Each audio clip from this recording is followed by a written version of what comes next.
내 휴대폰 속의 슈퍼스파이, 우리 승훈이부터 시작하겠습니다. 첫 번째 질문하도록 하겠습니다. 혹시 몰래 감시를 당하거나 도청을 당해본 적이 있나요? 저는 없었다고 생각합니다. 왜냐면은 저는 이제 만약 감시나 도청을 당했다고 하더라도 이제, 알지 못했을 것 같습니다.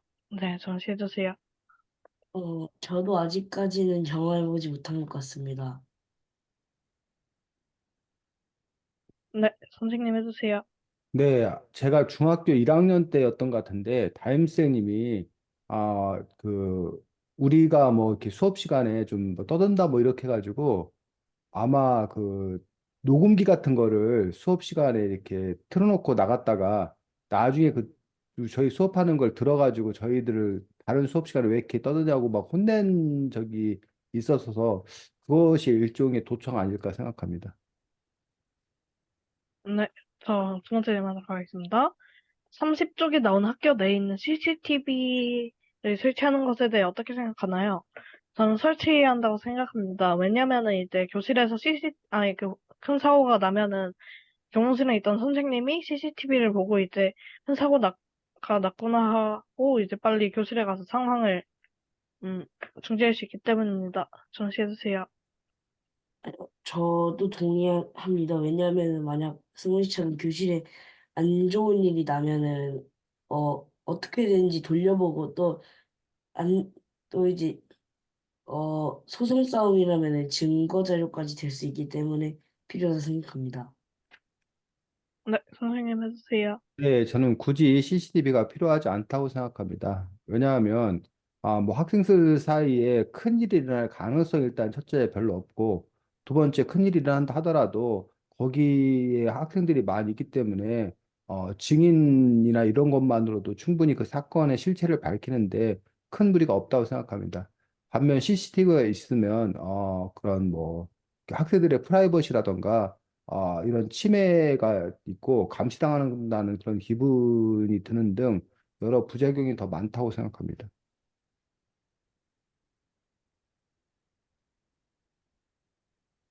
네, 자 여기까지 하도록 하겠습니다. 네, 수고했습니다. 자, 승훈이가 첫 번째 말했던 도청하고 또 뭐 했지? 도청하고 CCTV요. 아니, 아, 감시요. 감시. 자, 도청은 합법이다, 불법이다? 불법. 도청은 지금 엄연하게 도청은 불법적인 행위입니다. 심지어는 경찰이 도청을 하려고 해도 미리 법원에 그 허락을 받아야 돼. 허락을 받고 나서 도청을 해야 그것이 증거로 인정받을 수 있지. 경찰이 범인을 체포하거나 뭐 이런 공공의 목적을 위한다 하더라도 그런 법원의 허락을 받지 아니하고 도청을 했을 경우에 그 경찰들이 오히려 처벌을 받게 되고 그 도청을 통해서 얻게 된 정보는 증거로 사용할 수 없게 돼 있어. 준원이 이에 대해서 네. 어떻게 생각해? 왜 이렇게 하는 걸까? 그리고 그렇게 하는 것에 대해서 어떻게 생각해? 어, 저는 괜찮다 생각해요.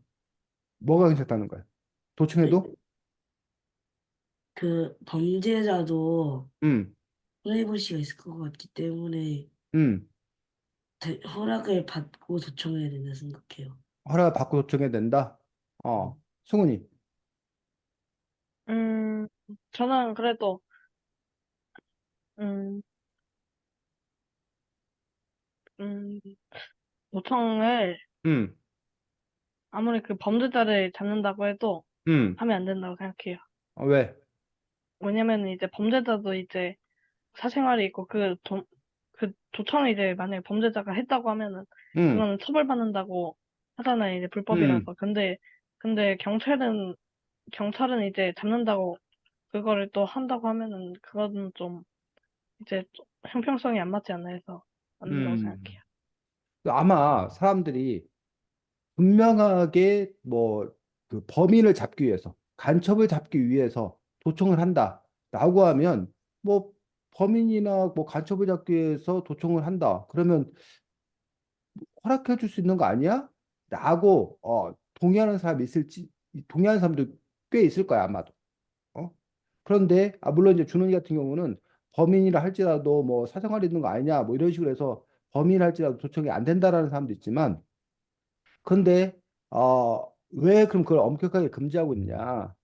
경찰을 믿지 못해서야. 검찰을 믿지 못해서야. 그러니까 경찰이나 검찰이 그러한 권력까지 갖게 되면 무분별하게 그냥 범인인 줄 알았다. 어? 뭐 간첩인 줄 알았다. 그리고 그걸 예방하기 위한 목적이었다는 이유로 무분별하게 도청 같은 것들을 하게 되고 그렇게 되었을 경우에 그 개개인들의 어떤 그런 사생활이라던가 비밀이라던가 이런 것들이 고스란히 그 검찰이나 경찰에게 넘어갈 수 있다라는 그래서 각 개인의 그 권리가 침해당할 수 있다라는 그런 우려 때문에 도청이나 감청 뭐 이런 것들을 엄격하게 제한 하는 거지. 그래서 아까 수사를 목적으로 불가피하게 했을 때는 판사의 그 도청을 하는 것에 대한 허락이라는 그런 안전장치를 갖게 함으로써 그래서 무조건 도청하면 안 된다가 아니라 제한적으로 허용하고 있는 어떤 그런 또 그 상황이지 않나 싶습니다.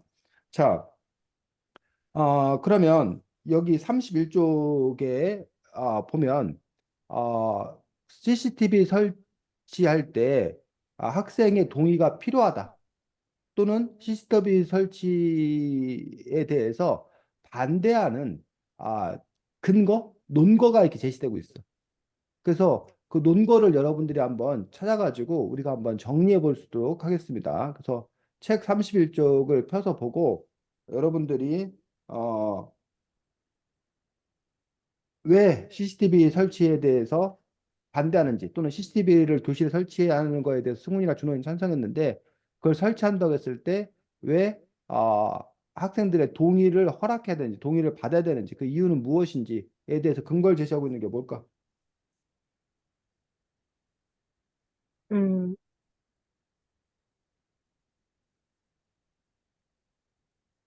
CCTV는 학생들의 잘잘못을 따지는 데 도움을 줄 뿐이고, 음, 줄뿐 뭐 그러면 잘잘못을 문- 따지는데 도움을 준다 그러면 그건 찬성측에 둔 거 아니야? 아, 근데 문제가 생겼을 때 지켜주지는 못한다. 그러니까 그럼 결국 그 얘기는 뭐야? 그 얘기는 이제 CCTV를 설치하면 안 된다. 그러니까 CCTV 안 되는 그 이유가 뭐냐고 그 결국 정리하면 뭐라고 말할 수 있어? 잘잘못을 따지는 게 문제가 아니라 이제 위험이 음, 생겼을 때, 그럴 음, 때 도와주라고 있는 게 CCTV인데 이제 잘잘못을 음. 따질 때 쓰니까 안 된다는 것 같아요. 즉, 그 얘기는 범죄 예방에 효과가 있다, 없다? 없다. 효과가 없다. 자, 이 CCTV는 사후에, 사건이 벌어진 이후에서 그것에 관한 잘잘못을 따지는데, 효과가 있을 뿐, 그 범죄 자체, 그 사건 자체를 막을 수는 없다라는 거예요. 그런 점에서 CCTV는, 무용, 크게 도움이 안 된다. 무용까지는 아니고 어쨌든 크게 도움이 안 된다라는 식의 그래서 CCTV에 대해 설치에 대해서 반대하는 그런 주장을 펼친 사람이 있어. 물론 이거에 대해서 여러분이 반박할 수 있어. 어떻게 반박할 수 있을까? 범죄 예방 효과가 없어? 여러분 생각에? 아니요. 아니요? 어떤 효과가 있어? 학교에 뭐 괴한들이 침입하거나 하면 도주 경로를 알아낼 수 있어요. 아니 그거는 근데 그때 괴한들이 침입을 했을 때 그럼 괴한이 침입해갖고 사람을 다치게 하는데 CCTV 있어봤자 소용없잖아. 이미 사람들 물건, 다쳤잖아. 그러니까 범죄 예방 효과가 없다고 얘기하는 거잖아. 승훈아 그거 자체는 나중에 그 범인을 음, 잡는 데는 도움이 될지 모르겠지만 이미 그 사람을 네. 다쳤는데 CCTV 아, 때문에 다친 사람이 안 다치는 게 아니잖아. 그러니까 효과가 없다고 주장하는 거잖아. 준원이 물건 훔칠 때. 물건 훔칠 때 뭐? 왜 범죄 예방 효과가 없어? 이 효과가 있어? 네. CCTV가 있으면 도둑이 물건 안 훔쳐? 네. CCTV에서 도둑이 물건 훔쳐가서 그 도둑이 누군지 알고 잡을 수만 있는 거 아니야? 그래서 좀 줄지 않을까요? 왜? 왜 줄어? 왜냐면은 이거 응, 훔치면 걸린다는 걸 알기 때문에. 그렇지. 범죄 예방에 효과가 없다라고 이 책은 주장을 하고 있지만 사실은 CCTV가 있다는 사실 그 자체만으로도 범죄자가 범죄를 저지르려는 사람이 뭐 할 수 있다? 범죄를 저지르려는 사람이 CCTV라는 존재 때문에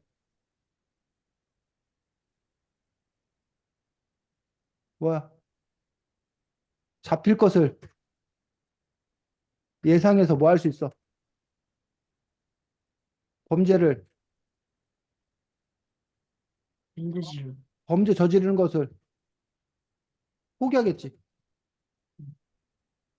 그러니까 자기가 뻔히 들킬 줄 알면서 뭘 훔쳐가는 경우는 뭐 하다는 거야? 드물다는 거잖아요. 도둑이 물건을 훔쳐가는 것은 물건도 훔치고 자기도 뭐 하지 않을 거다? 걸리지 않을 거다. 걸리지 않을 거다. 잡히지 않을 거다. 라는 전제하에서. 그래서 경찰 서 있으면 무단횡단 해, 안 해? 안 해요. 안 하지. 경찰 서 있으면 무단횡단 안 하지. 경찰 서 있는데 무단횡단 하다가 바로 잡히면 범칙금 무는데. 그러니까 우리가 무단횡단 하는 이유는 두 가지야. 하나는 안전할 거다. 무단횡단해도. 차 안 다녀서 제가 지금 무단횡단해도 괜찮을 거다. 플러스 지금 무단횡단해도 경찰한테 뭐 할 거다? 안 잡힐 거다. 안 걸릴 거다. 라고 하니까 이걸 하는 거 아니야. 근데 CCTV가 존재하면, CCTV가 존재함으로 인해서 내가 누군지가 들통이 나고, 그럼 내가 잡힐 거다. 그러니 CCTV가 있는 곳에서는 범죄가 더 적게 일어난다. 라는 그런 반박을 할 수 있을 거 아니야. 범죄 예방 효과가 없다라는 부분에 대해서. 즉, 이미 일어난 범죄에 대해서 어떻게 할 수 있는 게 없다라고 하지만, 이미 일어나는 그 범죄 자체를 낮추는 효과가 있다고 반박할 수 있겠지. 어쨌든 또 CCTV 관련해서 또 어떤 걸 제시하고 있어?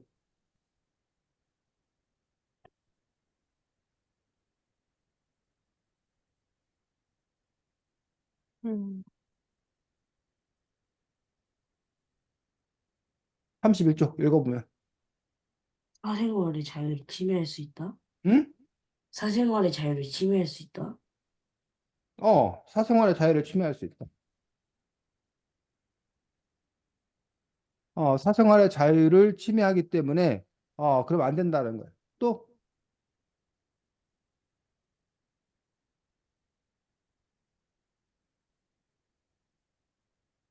31쪽 보면 CCTV가 있음으로 인해서 문제가 어떤 문제가 있다는 거야. CCTV가? 31쪽의 내용을 한번 잘 읽어봐. 좋고 나쁜 것을 판별하는 힘을 기르기 어려울 수 있다? 왜? 왜 CCTV가 있으면 좋고 나쁜 것들을 판별할 수 있는 힘을 못 기른다는 거야. 눈치를 계속 봐야 돼서. 왜 눈치를 보는데? 이제 이게 잘못된 건가? 음. 이게 걸릴 만한 건가? 선생님한테 그런 눈치를 보게 돼서. 음. 근데 CCTV가 있으면 CCTV 있으면은 이제 계속 이제 눈치를 선생님이 계속 보고 있는 압박감이 드니까 어떻게 자기 하고 싶은 걸 못하죠. 이 책에서는 뭐냐면 눈치만 키울 뿐 스스로 뭐 판별할 수 있는 힘을 뭐 할 수 없다? 이럴 수 잃을 없다. 수 없다라는 거예요. 즉 CCTV가 있는 그 순간 사람들은 CCTV 때문에 그냥 무조건 뭘 하면 안 된다는 거가 익숙하다는 거예요.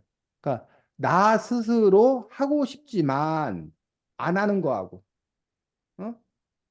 그냥 어쩔 수 없이 뭐 하는 거하고 안 하는 거하고 겉으로 안 하는 거는 똑같아. 그런데 뭐 뭐가 더 대단하다는 거야? 실제로 안 하는 거. 할 수 있는데 안 하는 게 더 대단하다는 거야. 할 수 있는데 안 하는 거. 그 부분에 있어서 그러니까 그 주장이 두 가지야. 애당초 그러니까 예를 들면 그 봉사활동도 그래. 봉사활동. 너네 지금 봉사활동이 승훈이하고 준원이가 봉사활동이 몇 시간 하게 돼 있어? 모르겠어. 몰라? 봉사활동 안 해?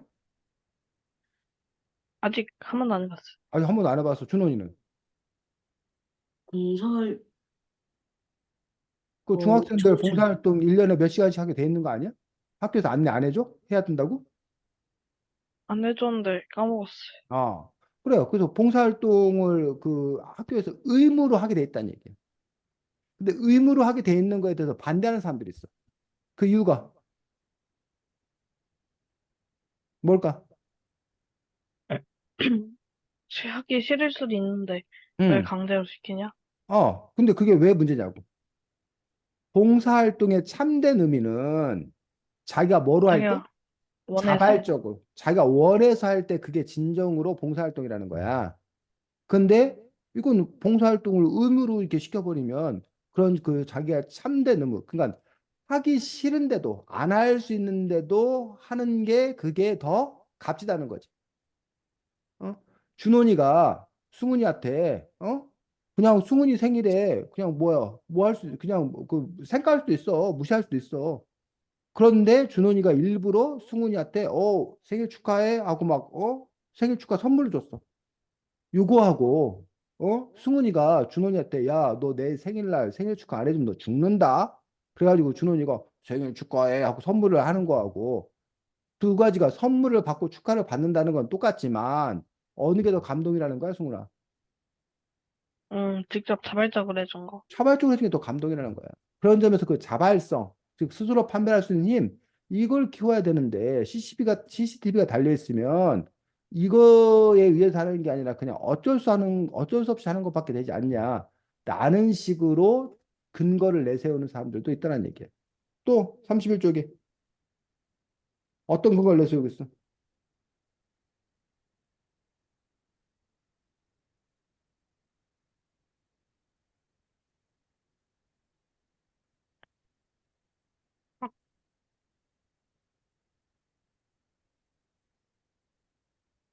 개인정보보호법을 위반한다? 응? 개인정보보호법을 위반한다? 뭐, 그, 아까 사생활 자유 중립, 그래. 개인정보 보호법 위반될 수 있다. 또,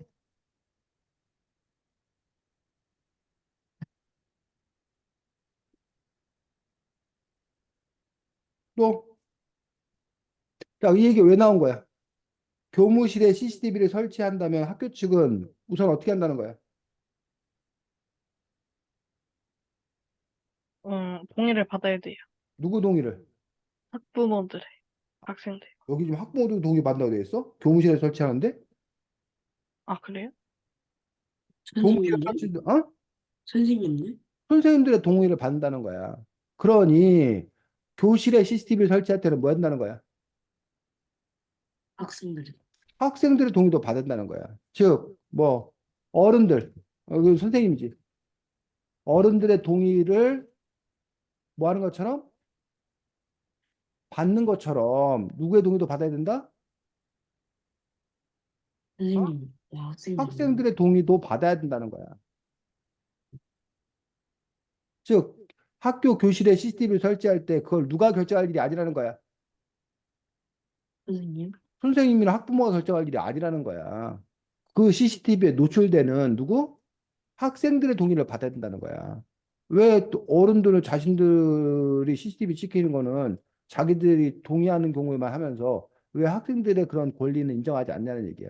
이런 근거를 들어서 뭐야? CCTV 설치할 때 왜 학생 동의가 필요한지 또는 왜 CCTV 설치하는 거에 대해서 반대하는지 자, 이런 식으로 이렇게 다양한 뭘 들은 거야? 근거를 들어서 주장하고 있는 거야. 자, 그래서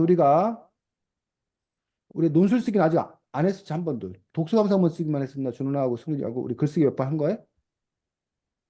네. 음. 논술 쓰기도 했었어? 안 했었지. 네, 안 했었어요. 앞으로 우리가 나중에 이제 논술 쓰기도 할 텐데 논술은 주장하는 글을 쓰는 거야. 그 주장하는 글을 쓸 때 그 주장을 뭐 할 수 있는 뒷받침할 수 있는 좋은 근거를 제시할 수 있어야 되는데 조금 아까 이렇게 1번, 2번, 3번, 4번, 5번 했던 것들이 그것들이 바로 하나하나가 근거가 되는 거예요.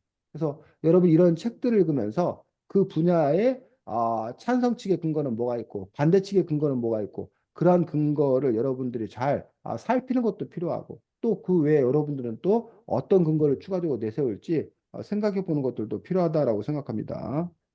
자,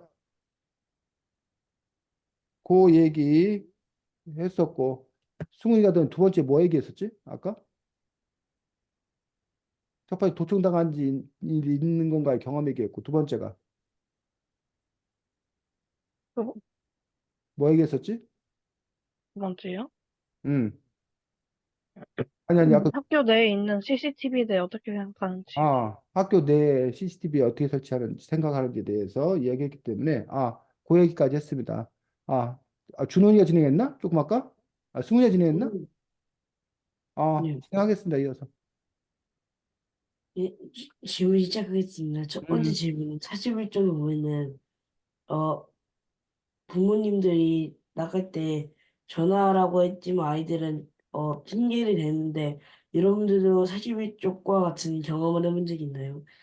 저는 어렸을 때 나가면 몇 시간 주기로 전화한다고 약속했지만 지탈이 너무 재밌어가지고 놀이터에서 노는 게 너무 재밌어가지고 집에 와서 다른 핑계를 댔던 경험이 있습니다. 승훈 씨 해주세요.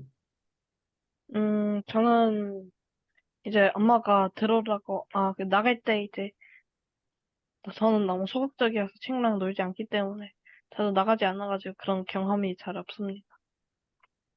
네, 선생님 해주세요. 네, 저는 뭐 부모님하고 사이보다는 아내하고 사이에서 제가 이제 뭐 외출하거나 뭐 어디 갔을 때 가끔 이제 뭐 연락을 좀 했어야 되는데 연락하지 못해가지고 뭐 그런 경우에 실제로 뭐 배터리가 다 닳아가지고 연락을 못한 경우도 있고 뭐 또 와이파이가 연결 안 돼서 못하는 경우도 있기도 하고 아니면 막 준호이처럼 정신없이 놀다가 놓쳤는데 그냥 그런 다른 핑계를 댄 적도 있습니다. 네, 두 번째 질문 하겠습니다. 두 번째 질문은 이쪽을 통해 새로 알게 된 것이 있나요? 저는 115쪽에 오싹한 경계선 거기에 나오는 날개 달린 택배, 드론이 이제 택배 역할하는 걸 3학년 드론 방과후에서 알게 되었습니다. 승훈 씨 주세요. 저는 여기서 이제 도청? 도청? 그런 거를 이제 저희도 평소에 당할 수 있다는 점을 몰랐는데 알게 됐습니다. 네, 선생님 해주세요. 근데 뭐 이 책을 통해서 저기 보면 바코드하고 RFID 무선인식 태그하고의 차이가 나와가지고 바코드는 빛을 이렇게 통해서 사물을 인식하는 데 비해서 RFID는 전파를 이용해서 사물을 인식한다고 돼 있어가지고 그 두 기술이 비슷한 것 같지만 그 차이가 있다는 걸 알게 되었습니다. 어, 네, 저 다 했습니다. 자, 그래서 지금 택배 드론 얘기를 우리 준원이 얘기했는데 택배 드론이 미국에서는 가능한데 우리나라에서는 택배 드론이 어려울 거다라고 예측하는 경우가 있거든. 도입하기가. 왜 그런 예측을 할까? 아파트가 많아서 아파트가 많은 거하고 뭔 상관이 돼, 택배 드론은. 이게 주택 같은 데면은 응, 전달하기 편한데 응, 아파트면은 이제 응. 전달하기 좀 불편해서. 그렇지. 미국 같은 경우는 이제 주택이 많다 보니까 드론이 가서 주택에다가 그 택배를 떨궈주면 되는데 우리나라는 아파트이기 때문에 그 아파트 안에 어떻게 그 집 문 앞에다가 그 택배를 떨궈줄 방법이 없다라는 얘기지. 그러다 보니까 이제 그런 그 어떤 기술도 결국은 그 사회의 어떤 그런 지형이라던가 주거 형태라던가 이런 거에 따라서 그 서비스가 달라진다는 거야. 하지만 우리나라에서도 그 드론 택배가 유용한 곳이 있지. 쓰임새가 좀 좋은 곳. 어떤 곳이 있을까? 예를 들면 드론 택배가 유용하게 쓰일 수 있는 것. 쓰일 수 있는 경우.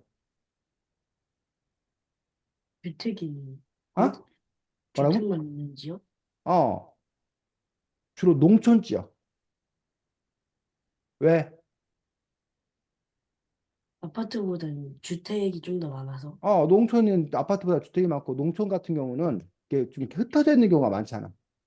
그럴 경우에 어쨌든 드론을 이용해서 마을이 흩어져 있을 경우에 사람이 직접 가는 것보다 드론을 통해서 이렇게 배달을 할 수 있는 것들이 더 효과적이지 않나 싶고 또 섬, 섬도 드론이 좋을 거다라고, 드론 택배가 좋을 거라고 얘기하고 있어. 왜?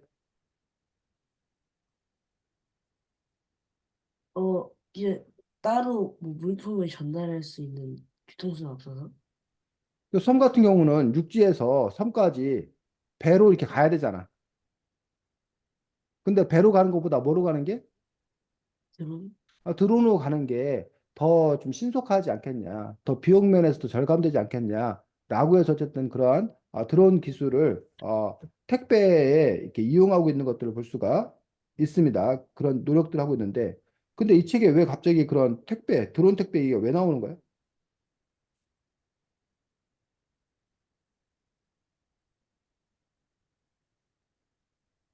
음, 이런 드론 택배가 왜 나와? 드론 택배, 음, 드론 같은 걸로 음. 사생활을 침해할 수 있어서? 왜 드론이 사생활을 침해하는데? 드론으로 이제, 음, 드론 같은 걸로 이제 다른 옆집? 그런 데 음.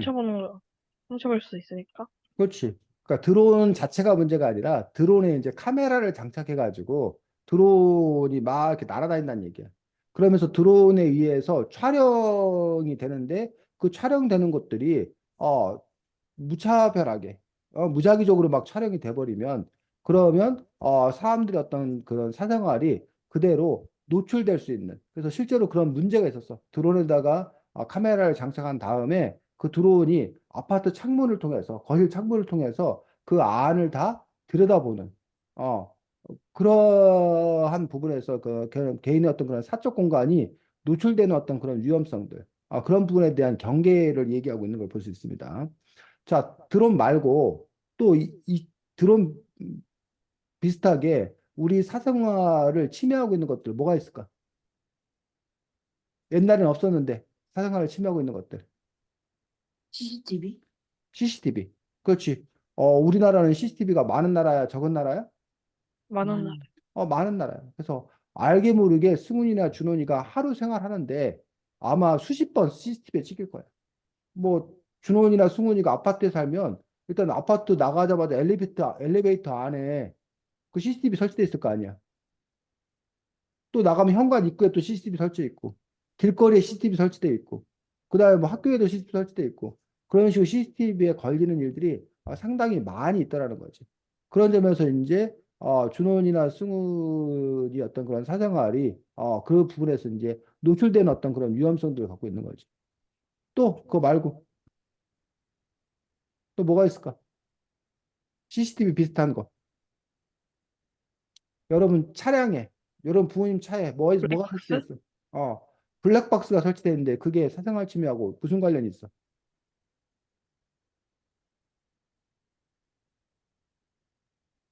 우리가 어디 어디 지나갔는지 찍혀서?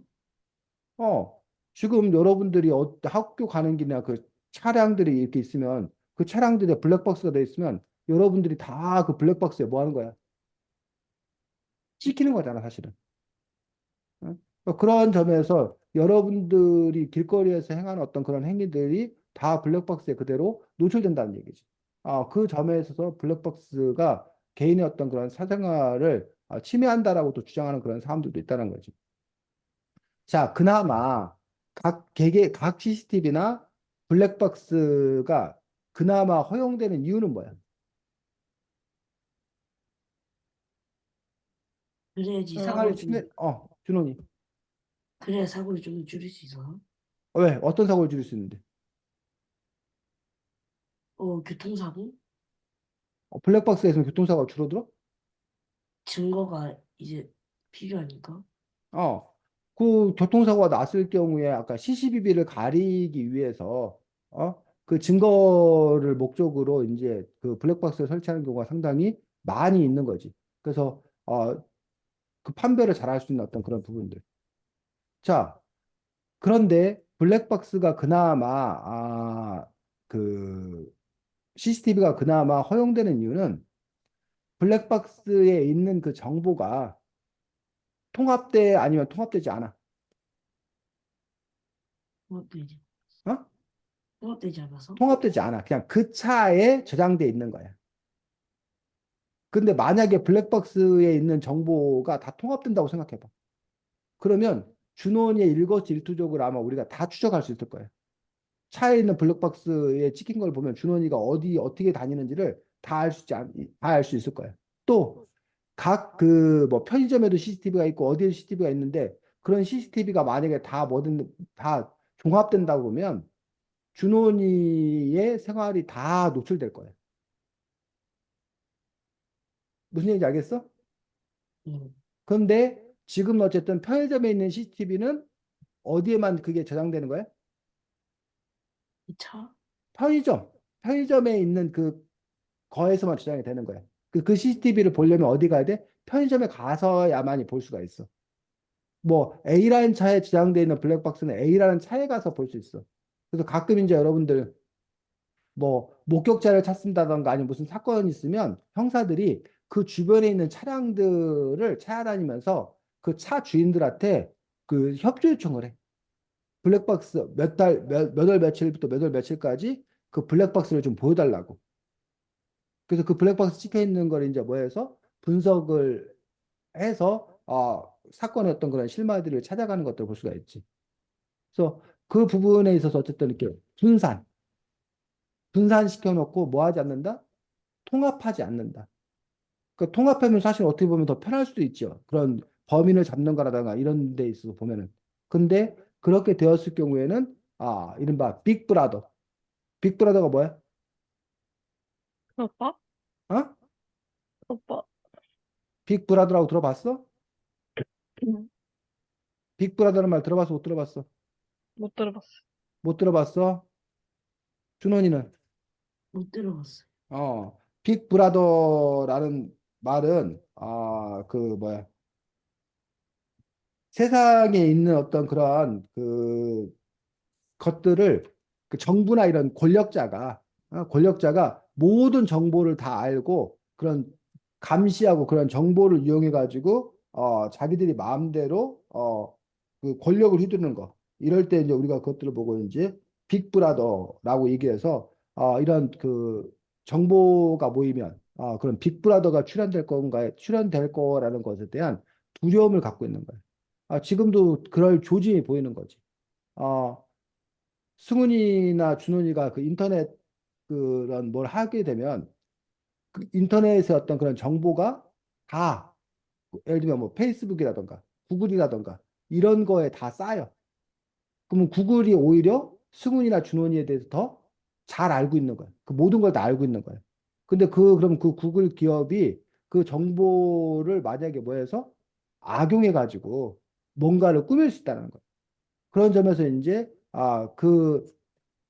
들이 그 모든 정보를 다 갖는 것들, 이런 것들에 대해 상당하게 우려를 이렇게 표하는, 그래서 그렇지 못하도록 또 이렇게 여러 가지 장치를 둬야 된다라고 주장하고 있는 것들을 볼 수가 있습니다.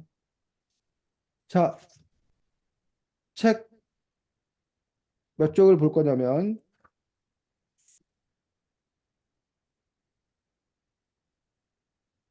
10쪽,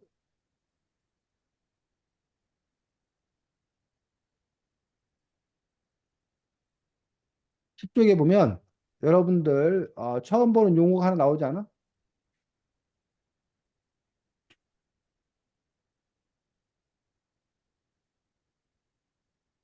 10쪽에 무슨 용어 나와? 파놉티콘? 아, 파놉티콘? 파놉티콘이라는 용어가 나옵니다. 파놉티콘이 뭐야? 동그랗게 가운데 교도소 가운데 탑이 서 있고 바깥쪽 건물이 그 탑을 둥글게 둘러싼 모양? 왜 그렇게 만든 거야? 감시를 더 잘하기 위해서.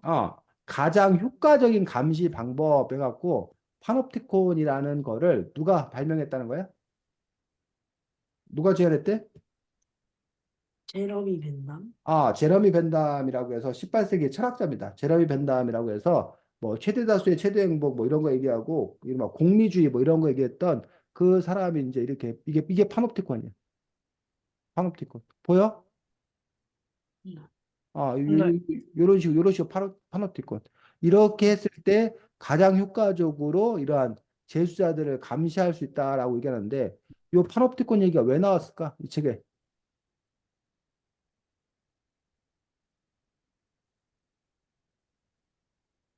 파놉티콘. 음. 파놉티콘 얘기가 왜 나왔어? 아, 우리도 이렇게, 그 음. 뭐 인터넷이나 그런 걸로 인해서 감시당하는데, 여기 음. 나온 사람들도 감시당한다, 이렇게? 어. 비슷하게? 그렇지. 교도관들이 감옥에서 죄수를 감시하듯이 우리 쉽게 말하면 구글이라는 우리가 사용하는 구글 또는 여러분이 무슨 삼성 스마트폰을 사용한다. 뭘 한다. 그럼 그 삼성 스마트폰 안에 여러분들이 스마트폰 갖고 뭘 하면 내가 무슨 게임을 얼마나 하는지, 무슨 단어를 검색하는지, 쇼핑은 뭘 했는지, 무슨 사진을 찍었는지, 어디를 갔는지 그런 게 다 그 삼성은 알고 아는 거 아니야. 구글은 다 아는 거 아니야. 그러니까 그들에 의해서 그걸 역으로 말하면 그들이 우리를 뭐 하고 있다고 볼 수 있다는 거야? 감시하고 이용? 있다고 볼 수 있다는 거야. 아, 이해가? 네. 그들이 일부러 우리를 감시하고 있는 건 아니지만 어차피 그 감시하는 사람은 그 감시당하는 사람의 일거수일투족을 다 아는 거잖아. 그러니까 이렇게 이 파놉티콘을 만드는 이유들도 이 교도관들이 이 죄수들이 그 감옥 안에서 뭐 하고 있다는 거를 다 훤히 들여다보기 위해서 이렇게 만든 거거든. 그런 것처럼 구글이나 삼성이 여러분이 뭘 하는지를 다 디테일 속에서 뭘 하는지를 다 뭐 한다는 거야? 안다는 거야. 알고 있다. 지금 승훈이나 준원이가 쌤하고 이렇게 뭐야 수업을 하고 있잖아. 근데 여러분들이 만약에 승훈이 준원이가 뭐 그 뭐야 쌤하고 수업하는데 뭐 유튜브 뭐 이렇게 게임 같은 거 틀어놓고 그걸 막 같이 하고 있어. 어? 그러면 선생님은 알아 몰라? 음. 모르잖아. 쌤 모르잖아. 너네가 그 다른 걸 켜놓고 하는지 내가 어떻게 알아? 근데 누구는 알고 있다는 거야. 구글? 어? 뭐라고? 구글? 구글이나 이런 데는 알고 있다는 거야. 왜? 너네가 컴퓨터 그 이용하면 그 흔적이 다 남는 거 알아? 네.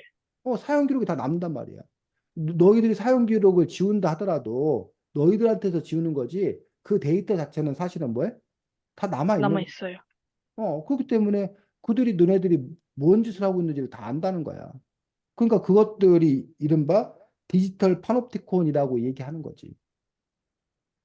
이해가 왜 파놉티콘이 나왔는지? 네. 아, 자, 이 디지털 파놉티콘이라는 단어가 여러분들 나중에 논술이나 이런 데 종종 나오기 때문에 이 파놉티콘, 디지털 파놉티콘에 대해서 여러분들이 그 용어를 아는 것들이 필요하고 그와 넘어서서 이제 여러분들이 131쪽 보겠습니다.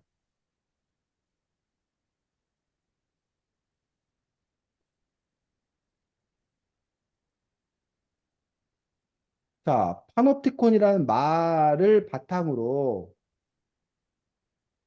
용어를 하나를 만들었어. 새로운 용어.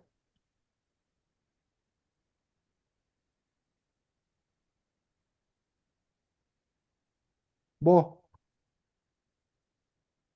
핫토티콘? 카톱티콘. 선생님은 요 단어 처음 봤어. 이 책에서. 카톱티콘이라는 말 자체를 선생님이 처음 봤는데, 카톱티콘은 뭐라는 거야?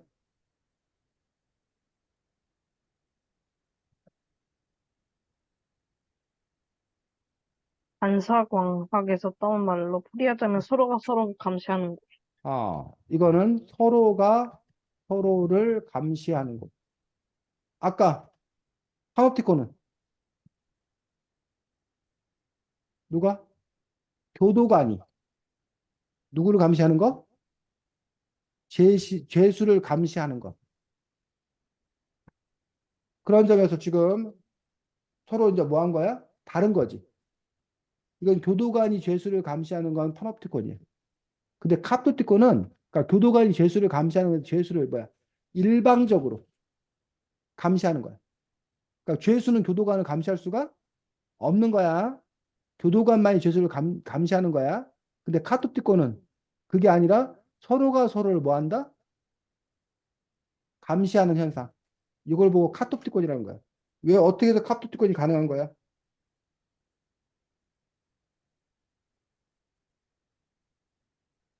선생님, 어, 책 준원이 몇 쪽이었죠? 131조. 어, 어떻게 해서 카토티콘이 가능하다는 거야? 승훈이.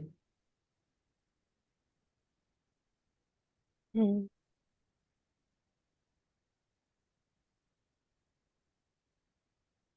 CCTV를 이제, 모두가 이제 볼 수 있어서? 어? 그래서 아니 아닌 것 같은데.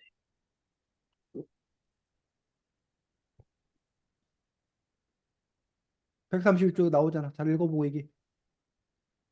유튜브에 폭로하고 이제, 응.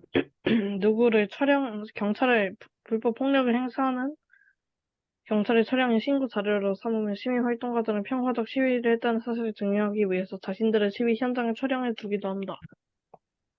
즉 누구들도 시민들도 오히려 공권력, 교사나 경찰이나 이런 것들을 오히려 뭐 해가지고 촬영해가지고 오히려 그것들을 폭로하고 언론에 제보하고 이렇게 함으로써 시민들이 오히려 권력을 감시하기도 하더라는 거예요. 그러니까 경찰들이 그 시민들을 감시하는 것뿐만 아니라 시민들이 오히려 그 경찰이 하는 행위들을 뭐 하기도 하다? 감시하기도 하다는 거지. 즉, 우리도 뭘 갖고 있는 거야? 카메라를 갖고 있는 거야. 우리도 블랙박스를 갖고 있는 거야. 그래서 우리 역시 그들이 하고 있는 것들을 알 수 있다는 거예요. 그리고 시민들이 서로 연대해서 그 정보를 모으는 거예요. 그래서 옛날에는 뭐 예를 들면 그 데모 시위를 한다. 그러면 경찰들이 그걸 카메라로 막 찍고 CCTV로 막 찍고 뭐야 그 비디오 카메라 다 찍었어. 그걸 채찍이라고 그러는데 그래가지고 나중에 그걸 증거 삼아서 저기 했다는 얘기야. 그 사람들을 뭐 시위자를 처벌하고 이런 데 썼다는 거야. 근데 지금은 시민들도 같이 뭐 하는 거야? 카메라를 들고 동영상을 찍어. 그래서 경찰들이 혹시 너무 법에 어긋나게 무리하게 진압하진 않았는지, 불법적인 행동을 하지 않았는지, 강제로 뭐 이렇게 뭐 저기 뭐야, 아, 체포하지 않았는지, 이런 거를 찍어가지고 그런 불법성을 폭로해버려. 그리고 그들을 심판해. 그들의 죄를 물어. 이런 점에서 이제 서로가 서로를 감시하는 현상이 되었다고 해서 그걸 이르는 용어가 뭐라고? 뭐, 카톱티콘이라고 하는 카톱티콘. 카톡. 어. 자, 그 다음에 또 하나. 132쪽.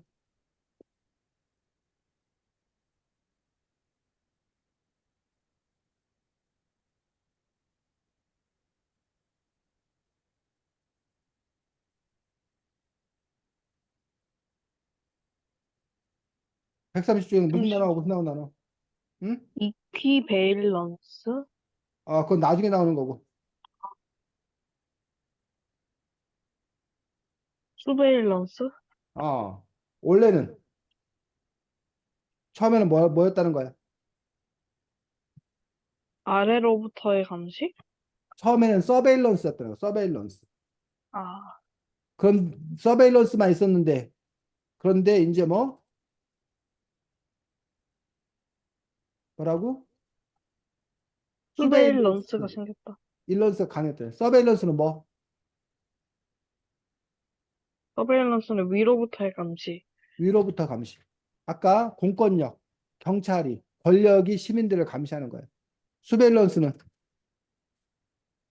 이제 안에 대한 관점이. 경찰이 어? 아닌 사람이. 아래로부터의 감시. 그래서 서베일런스가 행해지고 수베일런스가 행해지니 이제 뭐였다? 위키밸런스. 뭐 서로 동등하게 서로 감시하는 상태. 감시. 그럼 이 이퀴밸런스가 결국 뭐? 다른 말로 하면 뭐가 되는 거야? 카톱티콘이 되는 거지. 음, 이해가? 네. 파놉티콘은 뭐야? 요거 뭐 서베일런스 음, 파놉티콘은 그래서 어쨌든 요 부분에서 어쨌든 여러분들이 이런 용어에 대해서 근데 요 중에서 여러분이 꼭 알아둘 건 요거야 파놉티콘 요 용어가 제일 중요하고 그 다음에 안다면 카톱티콘 정도하고 뭐 이거까지 이거는 이제 뭐 알면 좋은데 이거는 그렇게 많이 쓰이진 않아 상대적으로 제일 많이 쓰이는 건 파놉티콘 또 디지털 파놉티콘 그다음에 카톱티콘 이 정도를 여러분들이 요 용어들을 알아두었으면 좋겠습니다. 자, 그래서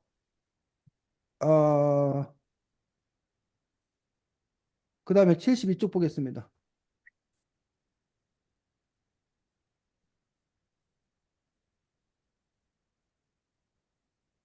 자, 사생활. 사생활이 뭐냐, 프라이버시, 사생활이 뭐냐라는 부분에 대해서 사생활 보호법에서 사생활 침해를 크게 네 가지로 봤다고 합니다.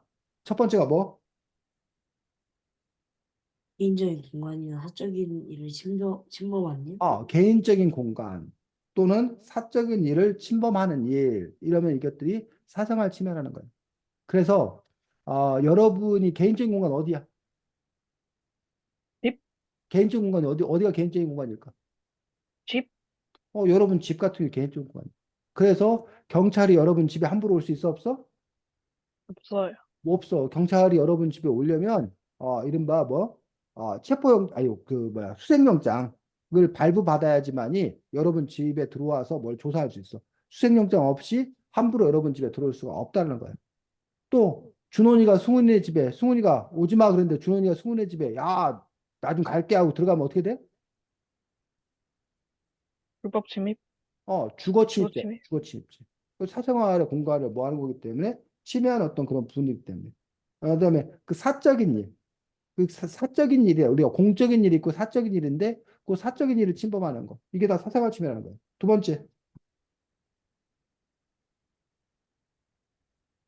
두 번째는 개인적으로 밝히고 싶지 않은 비밀을 공개한 일? 개인적으로 밝히고 싶지 않은 비밀을 공개하는 일도 사생활 침해라는 거예요. 그래서 변호사라던가 의사라던가 이런 사람들이 환자를 진료하는 과정에서 변호사가 상담하는 과정에서 그 의뢰인 상대방의 환자의 그 정보를 알았을 거 아니야. 그거를 다른 사람한테 얘기하면 된다는 거 안 된다는 거야? 안 된다. 안 된다는 거야. 어? 승훈이가 준원이에 대해서 뭐 친구인데 얘기하다 보니까 준원이의 무슨 사생활 비밀을 알았어. 근데 승훈이가 그걸 다른 데가 떠벌리면 안 된다는 거야. 그럼 그거 역시 사생활 침해라는 거야. 세 번째로, 거짓 여론을 조성하는 일. 거짓 여론을 조성하는 일. 이게 뭔 말이야? 가짜뉴스 만드는 거. 응? 그치. 가짜 가짜뉴스 뉴스 만드는 거. 만드는 거, 가짜 뉴스. 준원이가 승훈이는 얼레리 꼴레리 뭐뭐 했대라고 막 가짜 뉴스를 만들어서 퍼뜨리게 되는 것들도 요게 우리는 보통 이제 우리가 명예훼손이다 뭐 이렇게 얘기를 하는데 그 역시 이제 그 사생활을 침해하는 그런 부분에 해당되는 것들이라는 거예요. 또 네 번째로 이름이나 사진 등을 무단으로 사용한 일? 이름이나 사진 등을 무단으로 사용하는 일. 우리가 요즘에 이것들이 이제 우리가 초상권 침해한다라고 이제 얘기하는 그 부분들인데, 이게 무단으로 그 사람의 허락이나 동의를 구하지 아니하고, 하는 것들. 이런 것들이 이제 그 사생활 침해에 해당되는 그런 부분들을 볼 수가 있습니다. 그래서 그 여러분들이 그래서 사생활이란 도대체 무엇인가? 사생활이란 것들은 과연 존재하는 건가? 이런 부분에 대해서도 우리가 한번 생각해 볼 필요가 있습니다. 자, 그 다음에 디지털 문신이라는 용어가 네. 나오는데 디지털 문신이 뭐야? 디지털 분신? 문신, 디지털 문신. 왜 이걸 디지털 문신이라고 그래? 디지털 문신이 뭐야?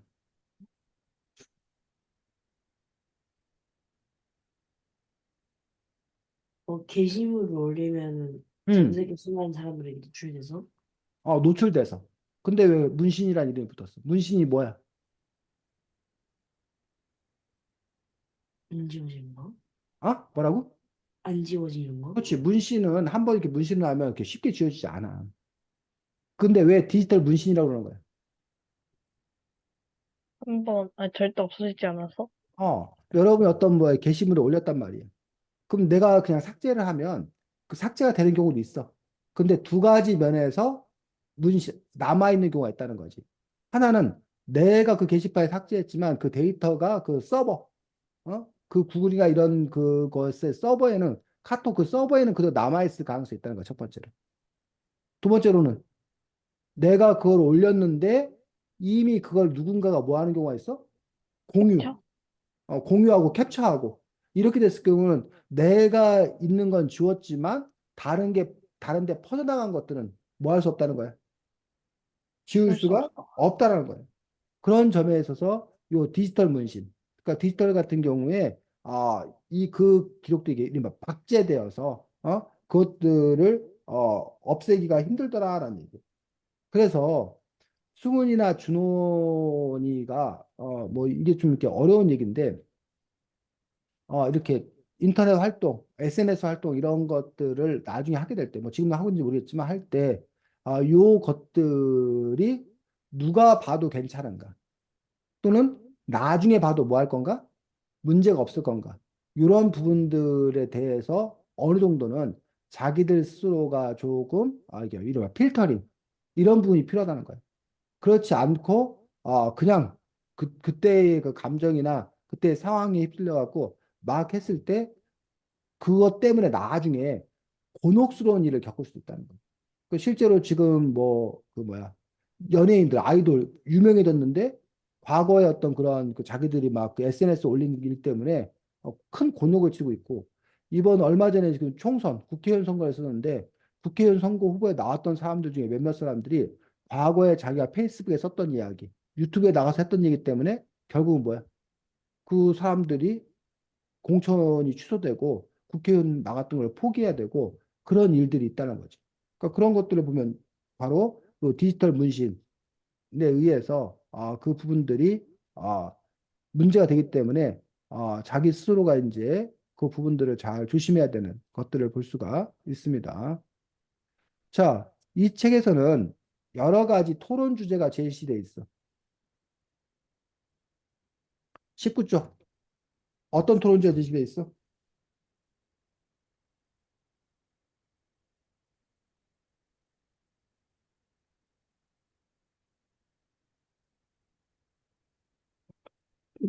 18, 19쪽에 어떤 토론 주제? 무선 인식 시스템?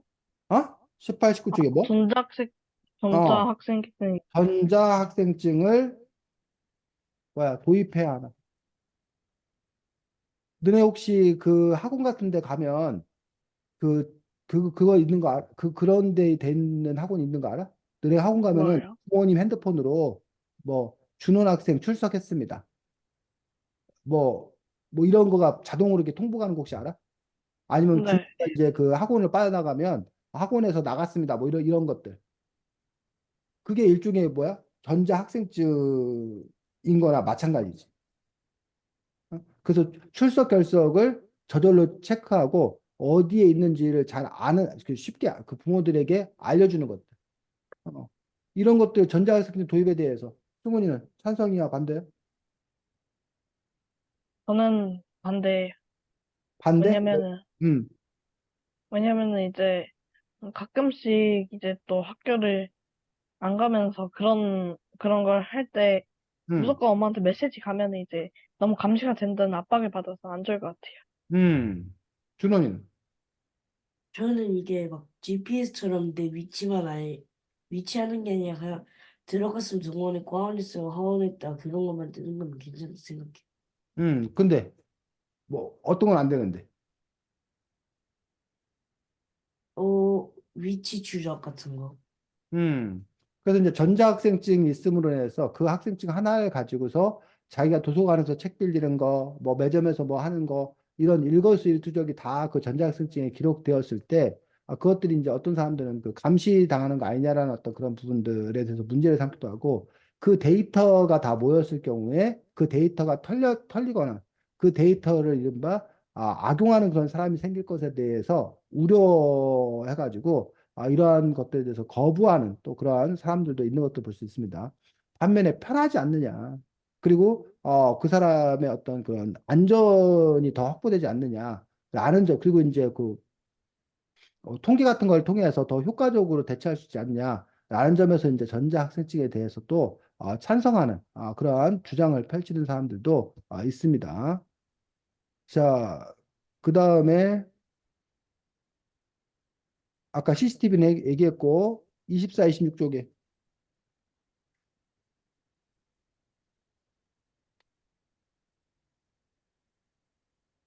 몇 쪽이요? 26쪽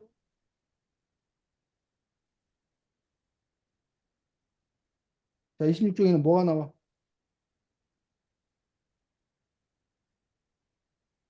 웹캠? 웹캠 얘기는 이제 24, 25쪽부터 나오고 26쪽에는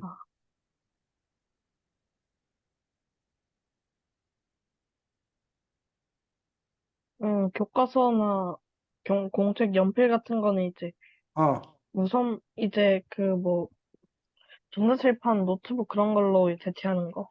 그렇지. 디지털 교과서, 전자교과서 해가지고 그 전자교과서 이야기가 오래전부터 나왔는데 아직까지 우리나라에 실현이 안 되고 있습니다. 그래서 뭐 승훈이 사는 세종시에서는 전자교과서를 시범적으로 도입하는 곳이 있다고 얘기 들었는데 승훈이 봤어?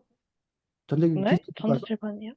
디지털 저희 교과서? 전자칠판이에요. 전자칠판 말고. 교과서. 아, 교과서 그 뭐 아이패드 1인당 한 개씩 준다는 거 있던데요. 아. 그리고 교과서는 없어? 이런 종이로 된 교과서는 안 받아? 그러면? 아예 있어요. 종이로 된 교과서도 받고 아이패드 받았는데 그 아이패드 안에 교과서가 들어있어? 그건 아니야? 근데 그거는 저희 아, 학교 아니라서 모르겠어요. 아. 그래서 요즘에 이제 이 종이로 된 교과서를 다 뭐하고 없애고 그냥 아이패드 하나만 받는다는 거예요. 그 아이패드에 교과서 내용이 다 들어가고 참고서 내용도 다 들어가고 그런 식으로 이제 바뀌게 전환을 하겠다라는 얘기야. 그리고 이제 더 나아가서는 여러분들이 그 아이패드 안에 있는 거기 안에 들어가서 여러분들이 학습을 하면 여러분들이 어떤 문제를 어려워하는지, 뭘 아는지 모르는지가 자동으로 다 통계가 잡히고, 그럼 그것들을 AI 기술을 이용해 가지고 준호은이나 승훈이에게 맞춤형으로 필요한 그런 정보를 제공하겠다는 거예요. 그런 점에서 이제 디지털 교과서라든가 이런 디지털 수업을 도입 하는 것들에 대해서 그런 점에서 이제 여러분에게 효과가 있을 거다라고 여겨지는 그런 부분이 있지만 또 반면에 승훈이나 준훈이의 상태가 낱낱이 이제 뭐 되는 거야? 파악되는 거야. 그러니까 지금도 마찬가지야. 선생님이 뭘 이렇게 얘기를 하는데 승훈이나 준훈이가 알았어요, 네 하면 그냥 선생님이 뭐 아는 줄 알잖아. 물론 뭐 뭘 물어봐갖고 얘가 어느 정도 아는지를 대충 알 수 있지만 명확하게 알 수 없다는 거예요. 근데 이제 디지털 시스템으로 되게 되면 준원이가 응답하는 거 뭐하게 하면 그 부분들이 명백하게 드러난다는 어떤 그런 부분들. 그런 점에서 이제 더 명백하게 아니 더 잘 그 도와줄 수 있지 않냐 라는 점에서 더 효과적이다라고 얘기하는 사람이 있는데 또 하나는 발가벗겨진 그런 기분. 낱낱이 다 이렇게 드러내는 어떤 그런 부분들 때문에 그건 역시 또 하나의 감시 아니냐라는 식으로 이제 다른 또 견해를 갖고 있는 사람들도 볼 수가 있습니다. 그래서 어쨌든 이 책이 전반적으로 흐르고 있는 맥은 다 똑같은 어떤 그런 맥이야. 기술의 발달에 따라서 그것들이 우리가 더 발전되고 우리를 더 보호해 줄 수 있고 더 효율적이고 이런 점에서 긍정적인 점을 갖는가. 근데 오히려 그런 기술의 발달에 의해서 우리가 발가벗겨진 것처럼 우리가 감시당하는 거고 우리의 어떤 그런 비밀스러운 공간, 사적인 공간들이 사라지는 어떤 그런 부분들에서 저항을 해야 되는 건가? 그리고 이제 그것들이 그 정보가 누군가에 의해서 독점될 것에 대한 어떤 그런 우려들 이런 것들을 이제 기본적으로 하고 있는 부분들을 볼 수가 있어서 앞으로 이제 여러분들 같은 경우는 이 문제가 더 이제 뜨거운 문제로 나올 수밖에 없고 그 부분에서 여러분들이 여러분 어떤 그런 개인 정보라는 부분들에서 그 주권을 여러분들이 주장을 해야 되는 건지 아니면 뭐 또 다른 입장을 가져야 되는 건지 그 부분 또 여러분들 스스로가 결정할 문제라고 생각이 듭니다. 다음 주에는 책이 나는 나를 돌봅니다야. 나는 나를 돌봅니다라고 해서 자신의 마음과 관련된 그러한 책입니다. 자, 다음 주에 보겠습니다. 수고 많았습니다. 안녕. 안녕히 계세요. 안녕하세요.